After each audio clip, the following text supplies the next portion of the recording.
యదాల నిజాలు వెలుగు తీసే కైజార్ మీ పృథ్వీ టుడే. ఆంధ్రప్రదేశ్ రాజధాని అమరావతి అభివృద్ధి మళ్లీ మొదలైందని ముఖ్యమంత్రి చంద్రబాబు నాయుడు తెలిపారు. పోలవరం ప్రాజెక్టుకు కేంద్రం 12,148 కోట్లు ఇవ్వడంతో పనులు పునః ప్రారంభమయ్యాయని చెప్పారు. డయాఫ్రమ్ వాల్ పనులు మొదలుపెట్టినట్లు ముఖ్యమంత్రి తెలిపారు. వైజాగ్ స్టీల్ ప్లాంట్కు కేంద్రం మళ్లీ రివైవల్ ప్యాకేజీ ఇచ్చిందని పేర్కొన్నారు. విశాఖ రైల్వే జోన్ పనులు త్వరలో ప్రారంభం కాబోతున్నాయని చంద్రబాబు చెప్పారు. దావోస్ పర్యటన అనంతరం సీఎం చంద్రబాబు మీడియాతో మాట్లాడారు. రాష్ట్రాన్ని విధ్వంసం చేసిన వ్యక్తులు సైతం నేడు మాట్లాడుతున్నారని ముఖ్యమంత్రి ఆగ్రహం వ్యక్తం చేశారు.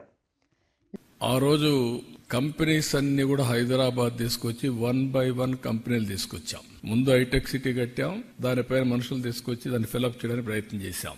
అదే సమయంలో మీరు ఒకసారి చూస్తే చదువుకోవాలంటే కాలేజీలు లేవని రంగారెడ్డి జిల్లాలో 25 హై స్కూల్స్ లేవు. హై స్కూల్స్ లేని జిల్లాలో 200 ఇంజనీరింగ్ కాలేజీలు ప్రమోట్ చేశాం. దాంతో ఏమైందంటే హ్యూమన్ రిసోర్స్ వచ్చాయి, ఇక్కడి నుంచి ఆపర్చునిటీస్ వచ్చాయి, ఇండస్ట్రీ గ్రో అయింది. అదే సమయంలో ఆ రోజు ఇంగ్లీష్ కూడా మన పిల్లలకు సరిగా రాకపోతే ప్రొనౌన్సియేషన్ అర్థం చేసుకోవడం, అవతల మాట్లాడితే వీళ్ళు ఫాలో కాలేకపోతే ఐటీ చేస్తూనే ఇంగ్లీష్ కూడా టీచ్ చేశాం. లండన్ నుంచి లెక్చరర్స్ తెప్పించి ఇంగ్లీష్ ప్రొనౌన్సియేషన్ ఇవన్నీ కూడా చేయించాం. అక్కడి నుంచి స్టార్ట్ చేశాం. ఈ రోజు నేను గర్వంగా చెప్పగలుగుతున్నా, ఆ రోజు చేసింది జాబ్ వర్క్.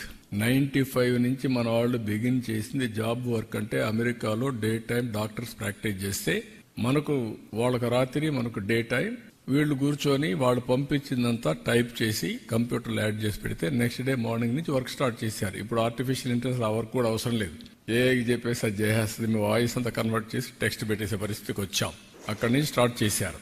అక్కడి నుంచి స్టార్ట్ చేసిన వాళ్ళు నేను చాలాసార్లు చెప్పేవాడిని, నువ్వు ఉద్యోగం అడగడం కాదు, నువ్వు ఉద్యోగం ఇచ్చే పరిసరాలు, జాబ్ సీకర్ కాదు, జాబ్ ప్రొవైడర్ అని. నేను జురిక్ వెళ్ళినప్పుడు మొత్తం 500 మంది 12 కంట్రీస్ నుంచి వచ్చారు, 600 మంది వచ్చారు. వాళ్ళు ఎంత జుబిలియంట్ గా ఉన్నారంటే దగ్గర 25% to 30% అందులో ఆంటర్‌ప్రెన్యూర్స్ ఉన్నారు. ఐటీలో వెళ్ళారు, ఉద్యోగాలు చేశారు. సెక్యూరిటీ కోసం ఒకరు వైఫ్ అండ్ హస్బెండ్ ఉంటే ఒకరు ఉద్యోగం చేస్తూ ఒకరు కంపెనీ పెట్టారు. ట్రాన్స్ఫర్మేషన్ లో వెళ్లారు. ఈ రోజు 25% యూరోప్ లో ఉండే పరిస్థితి వచ్చారంటే అమెరికాలో highest per capital income Indians, 30-35% Telugu వాళ్ళు. అమెరికాలో ఉండే అమెరికన్స్ ఆదాయం, తలసరి ఆదాయం $60,000. ఇండియన్స్ అమెరికాలో ఉండే వాళ్ళ ఆదాయం $1,20,000. 12వ భాష అమెరికాలో తెలుగు.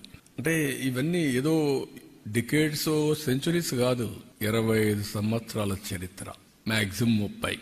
ప్రారంభమైనప్పుడు టేకాఫ్ కాలేదు, 95లో ప్రారంభించాం, 2025 నాటి పరిస్థితి.